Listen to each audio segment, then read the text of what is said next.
বাড়িতে খিচুড়ি বানিয়ে দেখো, দারুণ খেতে হবে। প্রথমে কিন্তু কড়াই আমি তেল দিয়ে দিয়েছি। এবার কিন্তু সবজিগুলোকে এক এক করে আমি ভেজে নেব। প্রথমে কিন্তু আলুগুলোকে ভেজে নিচ্ছি, তারপরে এই কুমড়োগুলোকে ভেজে নেব। আর এখানে ছিল কিন্তু বিনস আর গাজর, তারপরে এই বিনস আর গাজরগুলোকে ভাজবো। এর মধ্যে কিন্তু এবার কুমড়োগুলো দিয়ে দিয়েছি আর বিনস আর গাজরটাকেও দিয়ে দেবো। আলুটাকে কিন্তু তুলে নিলাম, কারণ চন্দ্রমুখী আলু, এই জন্য একটু ভেঙে ভেঙে যাচ্ছে, একটু পরে আলুটাকে দেবো। তো দেখতেই পাচ্ছ গাজর, বিনস আর কিন্তু কুমড়োটাকে ভালো করে ভেজে নিচ্ছি। এবার কিন্তু এর মধ্যে ডালটা দিয়ে দেবো। ডাল নিয়ে নিচ্ছি কিন্তু এই হাফ বাটি, পুরো বাটি না, হাফ বাটি, দেখতেই পাচ্ছ তোমরা। এর মধ্যে এবার আদা কুচি দিয়ে দিচ্ছি। আদা কুচিটা দিলে কিন্তু দারুণ টেস্ট আসে। তো আদা কুচিটা একটু ভাজা হয়ে গেলে আদা বাটাও একটু দিয়ে দিচ্ছি এর মধ্যে। এবার এর মধ্যে ডালটাকে দিয়ে দিচ্ছি। এটাকে 5 মিনিট মতো ভালো করে ভেজে তার মধ্যে এবার জল দিয়ে দেবো। এইভাবে খিচুড়ি রান্না করে একবার দেখো, পুরো অনুষ্ঠান বাড়ির মতো কিন্তু খেতে হবে।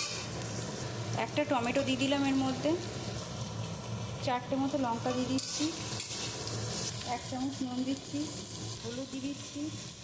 এবার এর মধ্যে আলুটাকে দিয়ে দিচ্ছি। এবার জল দিয়ে দেবো। 2 গ্লাস মতো জল আমি এর মধ্যে দিয়ে দিলাম।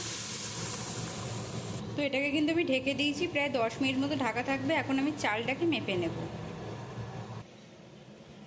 এই যে বাটিতে আমি ডাল নিয়েছিলাম, এর 1 বাটি কিন্তু আমি চাল নিয়ে নিয়েছি। এই পরিমাপে যদি তোমরা ঠিক রাখো তাহলে কিন্তু খেতে দারুণ হবে। চালের মধ্যে কিন্তু জল দিয়ে ভিজিয়ে রাখবে, তাহলেই কিন্তু চালটা বেশি ভালো হবে।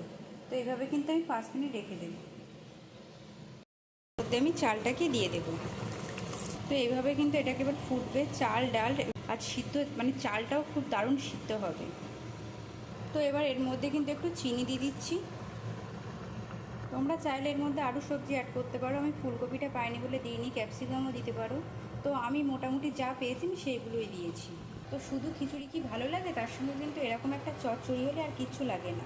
তো এর মধ্যে দিয়ে দিচ্ছি 5 ফোড়ন, একটা টমেটো কুচি দিয়ে দিলাম, একটু নুন দিয়ে দেবে, তাহলে আর ঠিক পাবে না। এবার কিন্তু এর মধ্যে আদা বাটাটা দিয়ে দিচ্ছি, হলুদ দিয়ে দিচ্ছি পরিমাণ মতো, এর মধ্যে একটু চিনি দিয়ে দিচ্ছি।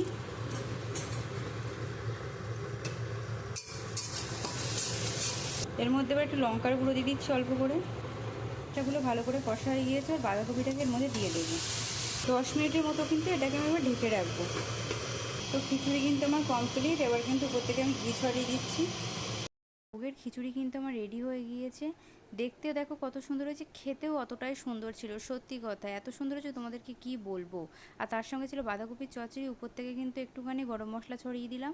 দিয়ে কিন্তু দেখো কত সুন্দর দেখতে হয়েছে, আর খেতে তো অসম্ভব সুন্দর হয়েছে। তো বাড়িতে কিন্তু ঝটপট খিচুড়ি চচ্চড়ি এভাবে বানিয়ে ফেলবে, বেশি কিচ্ছু দেওয়ার দরকার নেই। আমি যা যা দেখিয়েছি এভাবে বানিও, দারুণ খেতে হয়েছিল। তো আমাদের মেনু আজকে কী কী ছিল তোমরা দেখে নাও। আর আমাদের মেনু তোমাদের কার কার ভালো লাগলো